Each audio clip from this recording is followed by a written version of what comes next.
Hello, I'm John Proxy, and welcome to the Proximity, and this, our next step in our Itch.iOdyssey, a Mortician's Tale. Did I get that introduction right? I'm going to assume I did and just carry on. Well, I say carry on, I'm actually starting a new game. As I am with all these videos, well, most of them anyway. September 14th, 10:15 AM. This, I have to assume, is our Mortician.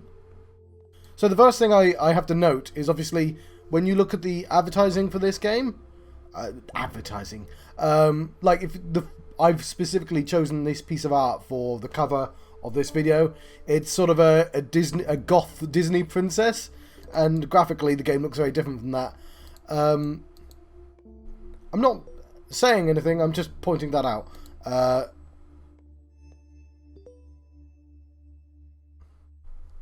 So, hello and welcome to our new funeral director.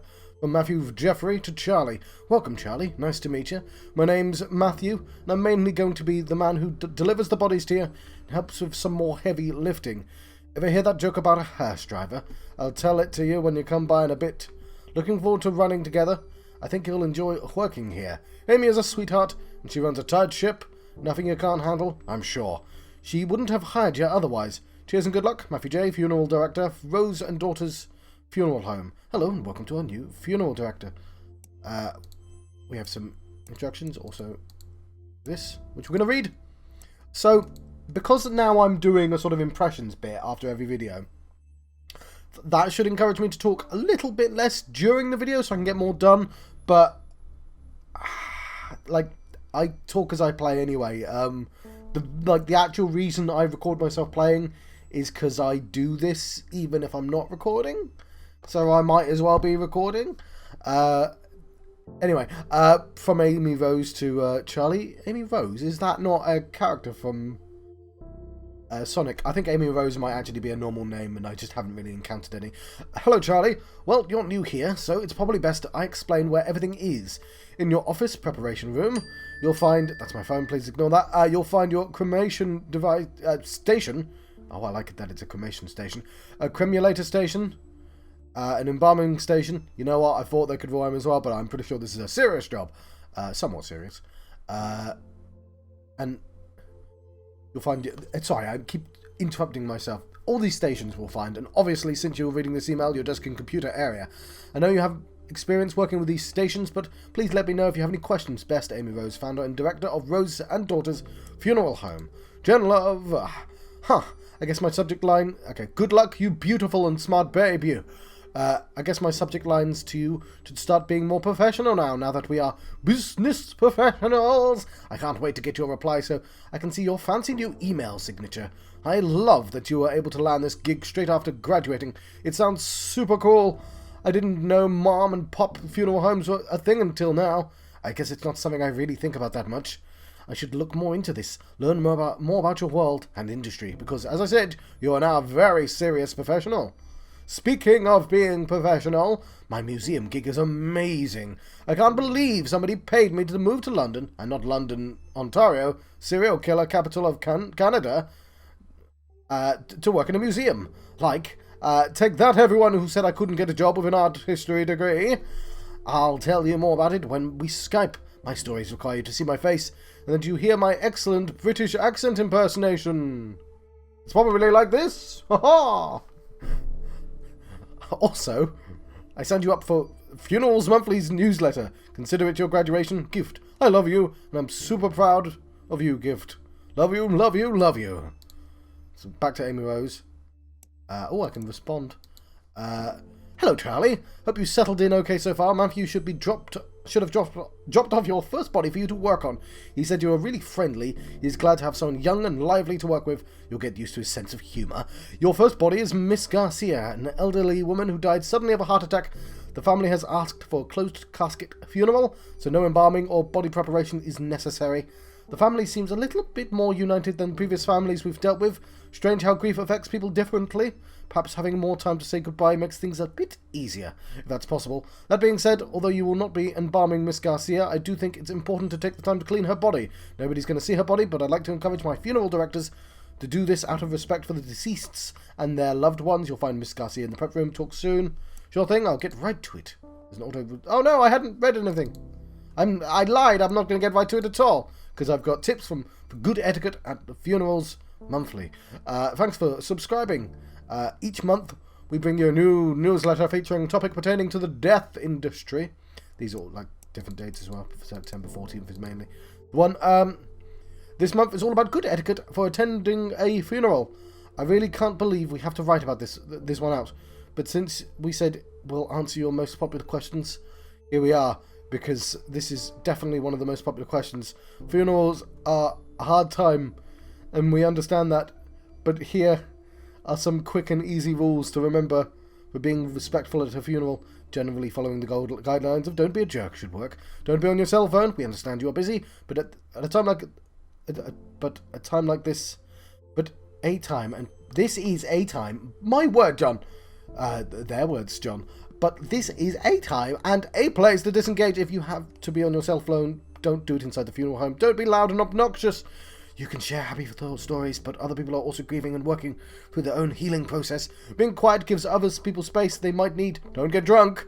Everyone can deal with their feelings in their own ways. Just remember to be respectful when the grieving family and friends. Happy reminisce. Sometimes remembering happy moments and positive experience with the deceased can be a productive part of the healing process. And 5, give condolences. It's not easy knowing what to say to someone, but even a simple "I'm thinking of you" can go a long way. Dress appropriately.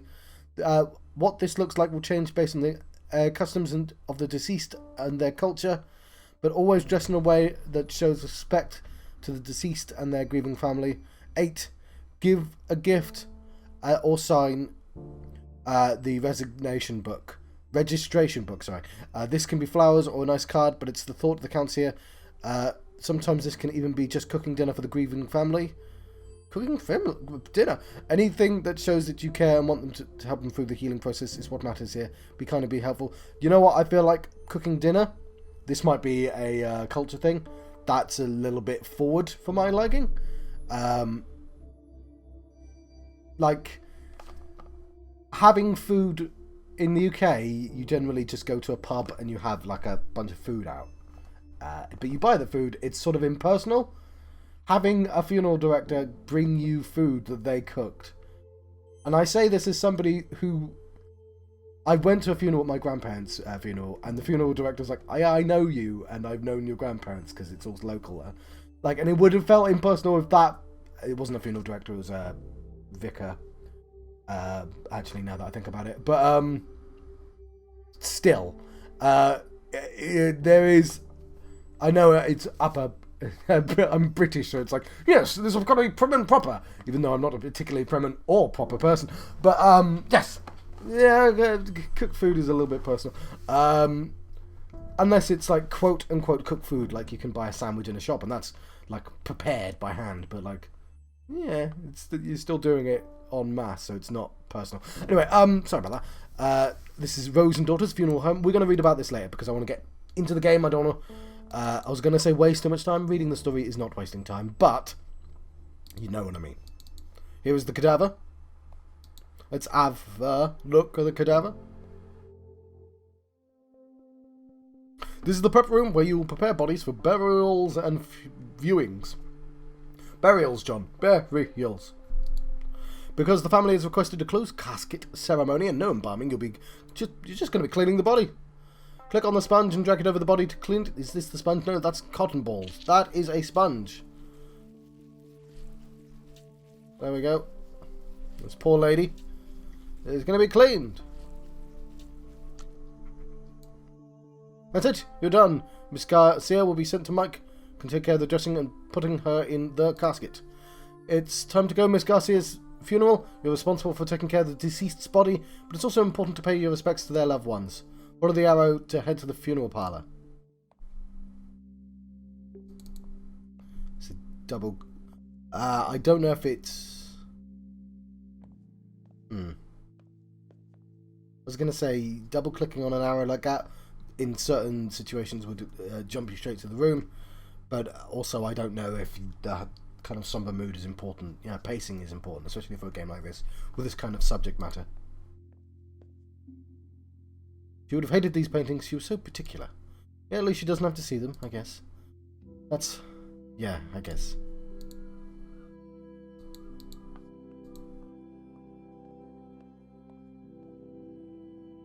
Yeah, I heard the family specifically say no embalming. I thought it was mandatory, like required by law, but I guess not. Embalming weirds me out. Do these chemicals leach into the ground? Seems strange to be using chemicals that is known to cause cancer and putting it into the ground like that. Or into the sewer. That's what they must do with the leftover formaldehyde, right? Just pour it down the drain? At least embalming guarantees you won't be buried alive. Haha, stop it, don't make me laugh now.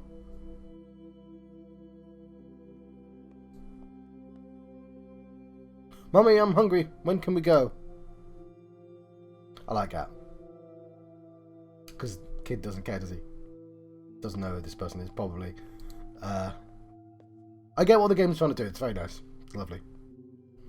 I hate wearing pantyhose. My legs are so itchy, but it's always so cold in these funeral homes. I think I might actually miss those sweaters she used to knit for me now. I think one of the most... He's a... hang on. The news hasn't been great about him recently, but I think one of the most effective media things about death, weirdly enough, is Buffy the Vampire Slayer. Which sounds really silly, but like her mum dies of I don't know what she dies of, but it's suddenly, right?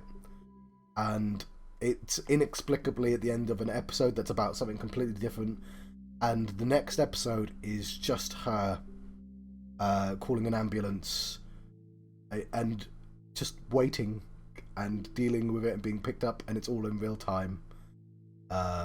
Although there's a kind of weird flashback stroke fantasy sequence at the start. But my point I'm making is it does a really good job of the sort of stillness, boringness, because he does commentary for the episode and he uses the word boring, but it's like you're in the situation and you can't leave this situation and it's going so very slowly and you have to focus on it, and there's this sort of silliness, this irreverence to it as well, which not a lot of people pick up on. Like, when you think about funerals, you just think of this sort of overwhelming sadness, and there's considerably more to it than that, and I appreciate what this game, I think, is trying to do.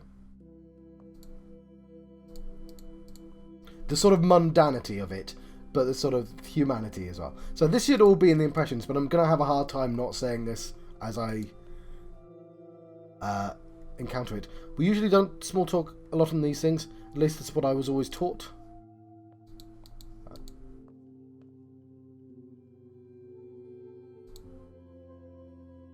There you go. Just sort of pay your respects there. So, the only funerals I've ever gone to, which is quite a lot of them, to be honest, because I'm in my 30s and they tend to pile up, they've all been cremations. I think that's probably popular in the UK, or at least the part of the UK I'm in.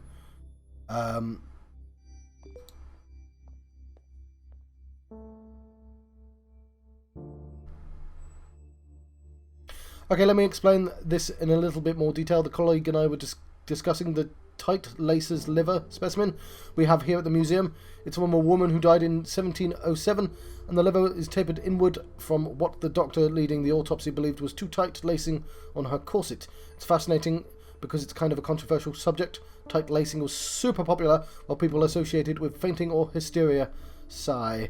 It actually has been associated with visceroptosis, I don't know how to pronounce that word, I'm afraid, which is when the organs fall to the lower part of the abdomen, right?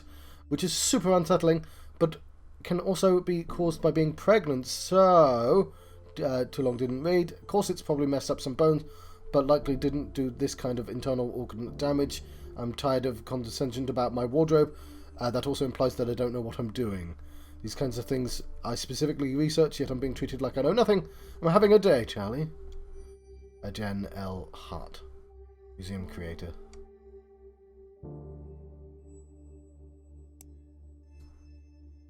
Hi Charlie, here are the instructions for your next body. You did a remarkable job in the first one. The family was very happy with you. No small feat. Of course, pleasing a grieving family isn't exactly the most comfortable of jobs. Your next job is a man named Mr. Duval. An elderly man, died of old age, nothing fancy, just a standard funeral with embalming. You can reach out to his daughter Lizzie Duval. If you have any questions, she's handling her father's passing as well, as can be expected. As always, don't hesitate to ask me any questions, best. Charlie, please dear, remember to wear proper embalming gear. Formaldehyde is extremely dangerous. I don't need to tell you, but my maternal instincts are hard to ignore. I promise I won't mother you too much. Well, just a little. Ask Matthew, he knows.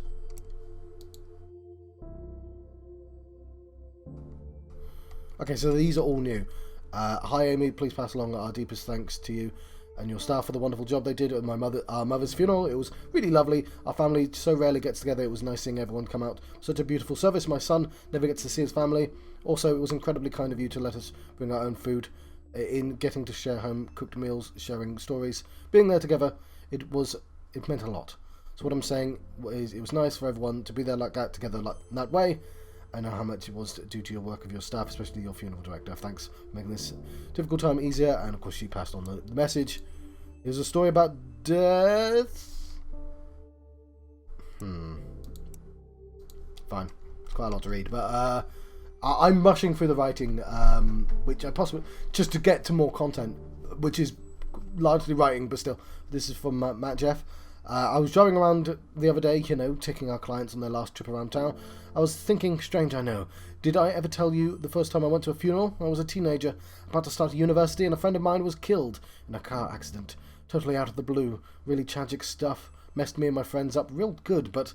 So, the big day, and all got onto our best suits and dresses and packed ourselves into a few cars. There were a lot of us, so we had 3 different cars full of us, like clown cars, While we're in the procession going to the cemetery, somebody in our car got a phone call from a friend in a different car. Turns out some asshat driver who doesn't know to not get in the way of a procession drove through the intersection and smashed straight into our friend's car. Nobody was hurt, thank God, but can you imagine getting that call? Anyway, one of our friends in the same car as me, the one who got the phone call, hung up and started laughing. Just laughing her ass off. Laughing her ass off. Doesn't say ass, it says ass, but whatever. In that way that makes you not sure if they're really just crying or if they've gone fully off the deep end. And she laughed. And then we all started giggling because, go figure, life is messed up sometimes, There was no moral, no point to the story. I guess I just remembered that story and wanted to tell you because we work with death all the time and still somebody gets caught off guard by what that actually means. Before you got any ideas, this has nothing to do with why I became a funeral director. That decision came totally later and it's something unremarkable. Somebody has to do it, and I have a strong stomach, so why not? See you in a bit, Charlie. We know everyone wants to be respectful at funerals. Don't talk too loudly, be kind, smile, and refrain from making inappropriate jokes, at least around the grieving family. Hey, sometimes people do need a little bit of pick-me-up during such hard times. Who are we to judge? And a big part of that is knowing what to wear. Roman Catholic funerals tend to lean more to the formal black attire rule, and it works for us. Did you know this goes back to the days of the Roman Empire, where people would wear black as a symbol for mourning? Black isn't universally the symbol for mourning, though, and if you're attending a funeral that is from a culture that is not your own, it's important to understand this. Some colours have different meanings, and despite your best intentions, the wrong choice could mean accidental offence. For example, in Hinduism and Chinese cultures, white is the typical final colour for funerals. For Islam, though, it's less about the colour you're wearing and more about how modestly you're dressed.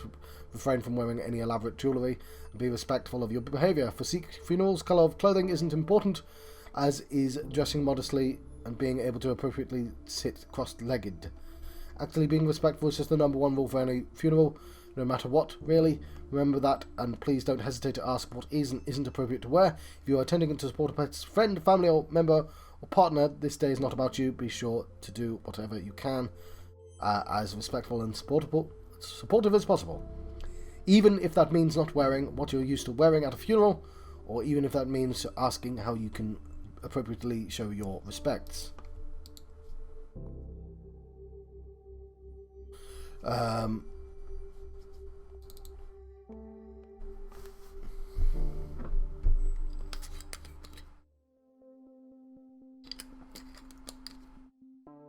Traditional burials typically require embalming, which preserves the body and prevents it from decomposing as quickly.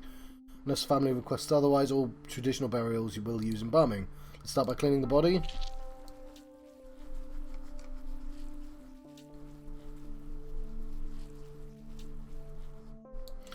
Click on a razor and drag it over the body to shave it.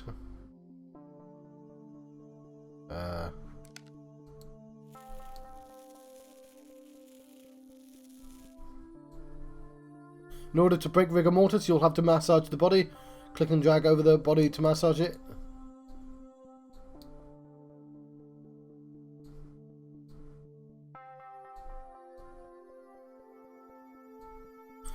The eyeballs deflate once the body starts decomposing. Click and drag an eye cap into each socket to give it shape.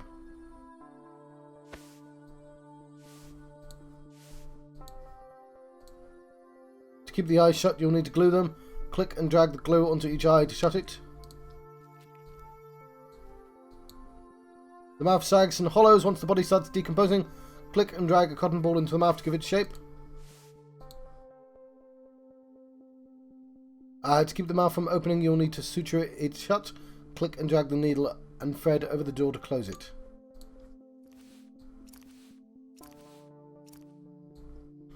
Click and drag the lotion over the body to moisturize it. This prevents the skin from drying out.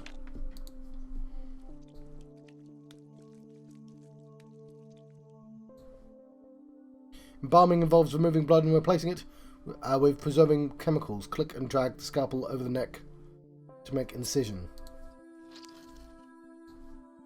You're going to need a tube for draining blood. Click on the tubes and drag it into the neck incision. Click on the cannula and drag it into the carotid artery. This is how you'll get to preserving chemicals in the blood stain. I don't know what can... it's one of those.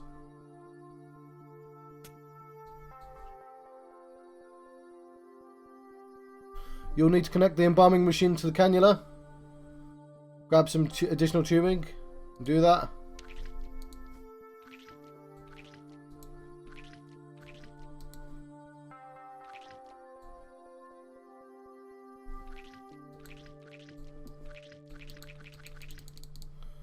Oh no.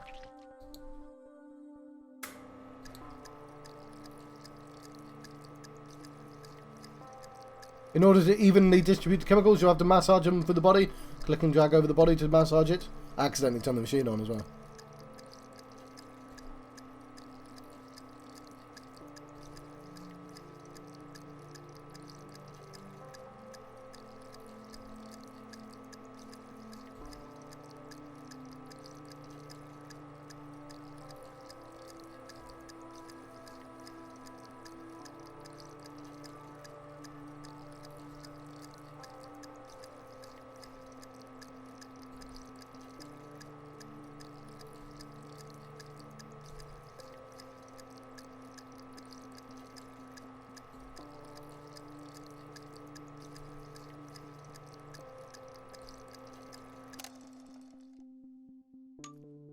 Let's get our suture.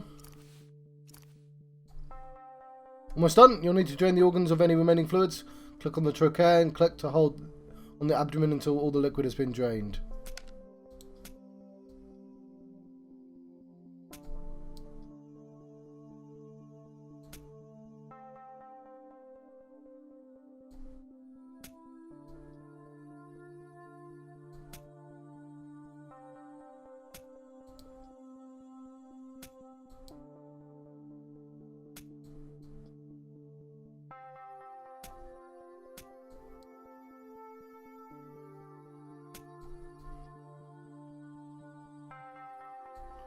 And you're done! Mike will take care of Mr. Duval's makeup, as well as dressing and putting him in a casket. Time to attend the funeral.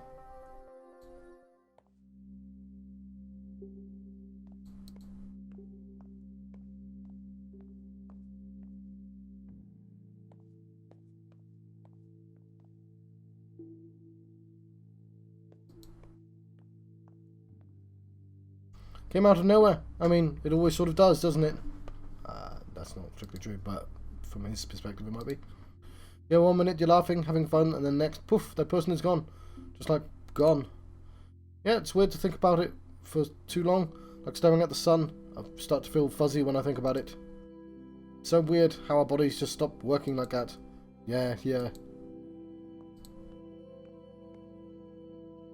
So strange not seeing most people wearing white. White? Yeah, I think it's different for different family members. I can't remember. I've gone to so many traditional funerals, so mostly white, but like definitely not red, no matter what.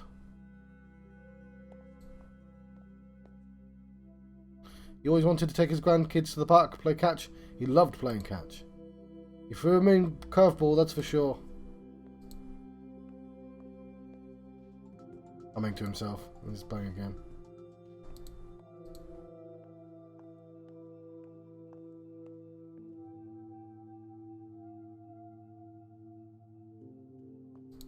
There we go.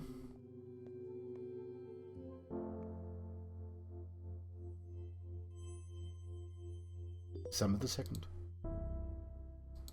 Some spray here. Oh, yeah, because...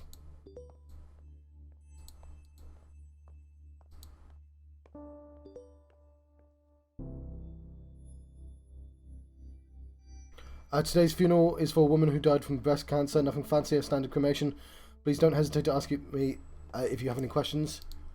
Hi Amy, thank you for the evening you and your staff put together for my father's funeral. He wasn't always an easy man to get along with, but I'm glad to have seen him off in such a kind way, so I am genuinely rushing at this point. Thank you for the wonderful evening you and your staff put together for my father's funeral. Okay, sorry, that's the thing, yeah.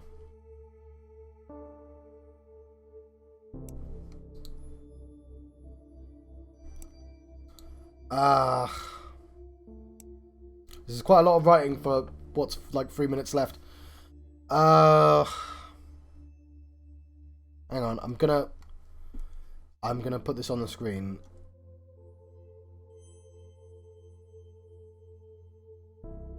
Like so, to make it readable. So this is about pay coming late. This is meet cutes for the. I don't know. Meet cute came up in Always Sunny. I've not heard it for positive cuties and funerals run fees for LGBTQ funerals. So yes, I'm just gonna scan this quickly.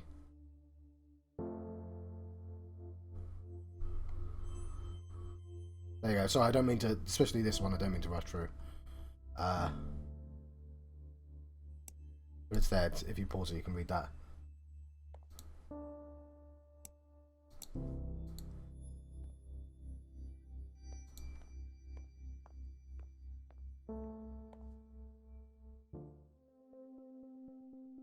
Before we cremate Miss Hall, we'll need to prepare her body. Miss Hall family's bought clothing and jewellery for her to wear. It's important to remove these before the cremation process as not to damage them. Start by removing her neckline.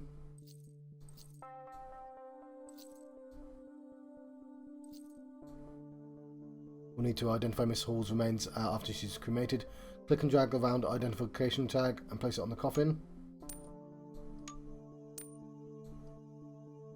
She's said to be cremated now. So yeah, in the UK, like they I think they cremate live, like you don't turn up at a funeral and go, oh, they've pre-cremated. They'll let us see.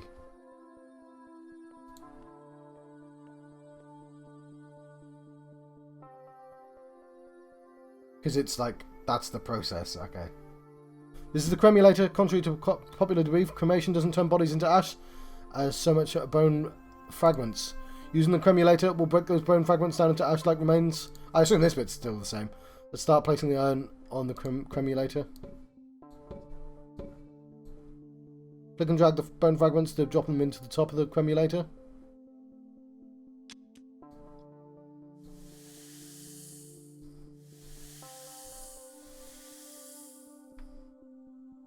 Now that all the bones have been processed, click and drag. There we go. Be sure to put her necklace back into the urn. Click on the necklace and drag it into the urn. Don't forget the tag.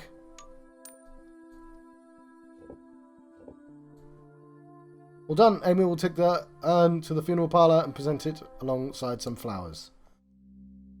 Right. I'm going to let you go, but I may as well start the funeral, right? I also appreciate that, you know, there's only so many resources to make this game. Because you see a lot of the outs. I think it might just be different in America. Obviously, we tend to have funerals in churches with graveyards around them. Although the graveyards can be separate as well. But you generally get to see the churches, and okay, I guess yeah, because churches are like in the UK, they're old buildings as well, so there's something about that which I guess that's a cultural thing. Yeah, because I'm trying to think of movies I've seen with these sorts of buildings in, and they're smaller, aren't they? Now that I think about it, but yes.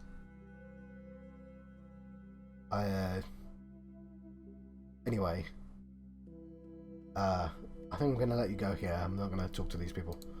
But we are going to... What I do, and I don't think I need to explain this every single episode, but I'm saying now, is we're going to click to 24 hours. I like to leave some impressions, but I like to wait 24 hours before I give them. But I'll cut to that, and then we'll cut back to me now as we check out what our next game is. Right, it's time for some more impressions of Mortician's Tale. Let's add some colour to the screen. Nice and deathy and somber. It's going to be something age-appropriate, though. Right, so what did I think of Mortician's Tale? I liked it. No, I like... So, it's going to be really difficult not to compare it to Walden. Because it was a sort of... It felt like a game... that had a point behind it, right? Like, I mean, I say it felt like they literally said they wanted to do a... oh, I've forgotten the word, the terms they use. Death positive game? And I think they succeeded. Oh, what's this? We'll have a look at that. So, I guess what I should do... There we go. There's our body. And nobody likes to be dead, so...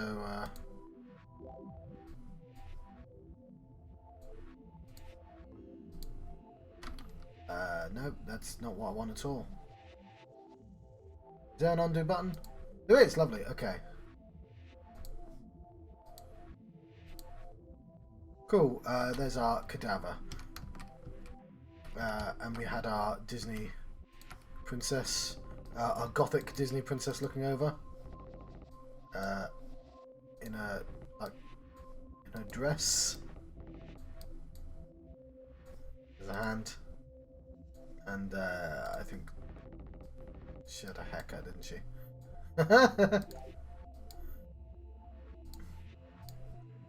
Anyway. Is that age appropriate? I don't know. I'm supposed to be talking about the game.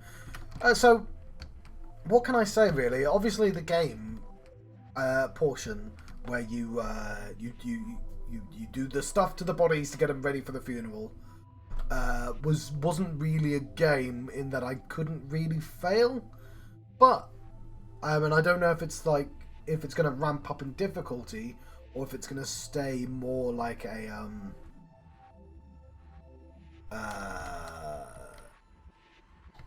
story, I guess is what I'm getting at. But either way, I kind of liked it. I liked the email. The reason why I bring up Walden is it's a game that has a point behind it, and it's a game that says, hey, read these things. But because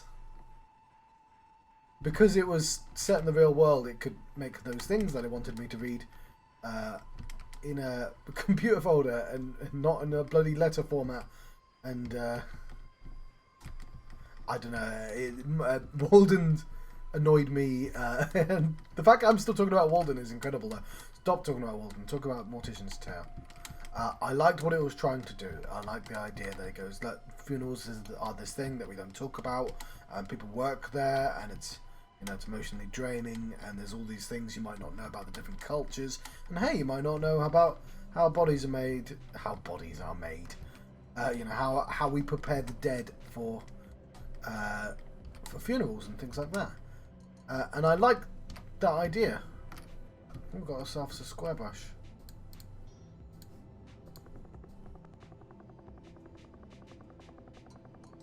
That's the sun. It's square. An age-appropriate sun. Yes. But I don't know. I enjoyed it, and I haven't deleted the game. Okay, I'll be honest, it wasn't really age-appropriate, so C does make sense.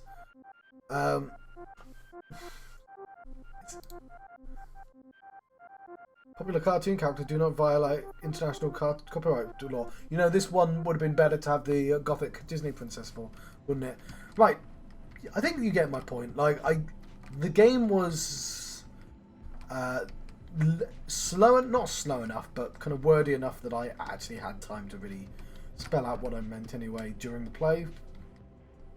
But I enjoyed it, is what I guess I should underline this with.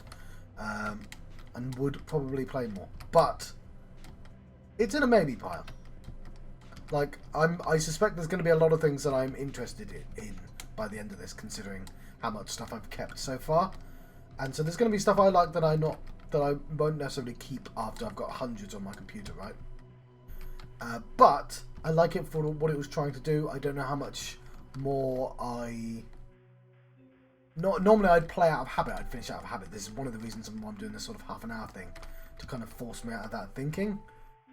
Like shaming myself for not finishing games when I should just be like, no, I've got reasons.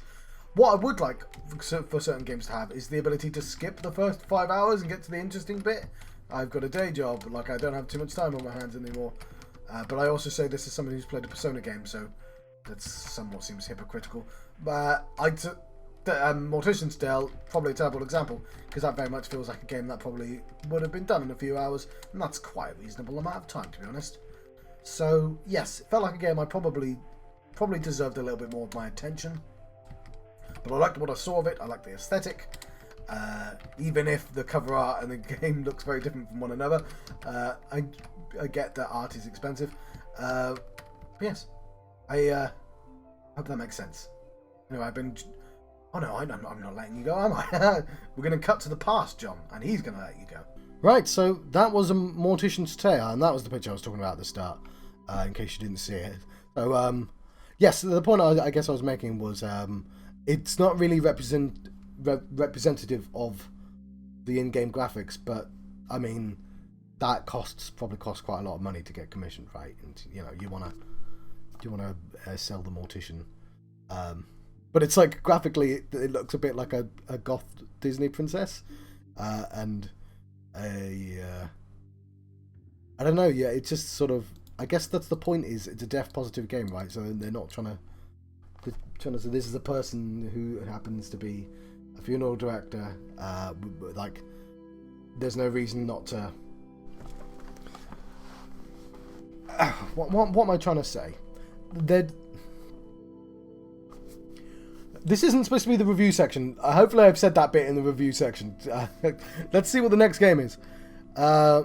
Lena's Inception, a procedurally generated Game Boy style action adventure game by Byton Studio. What's annoying is, like, obviously then I've decided that I will talk about this in the review section, and then I've started talking about it again because I record this bit before the impressions bit. Anyway, that's so the kingdom of whatever that says is glitching. The evil chairman of the Bankers Guild has captured the prince, opening the way for destruction at the hands of the archangels.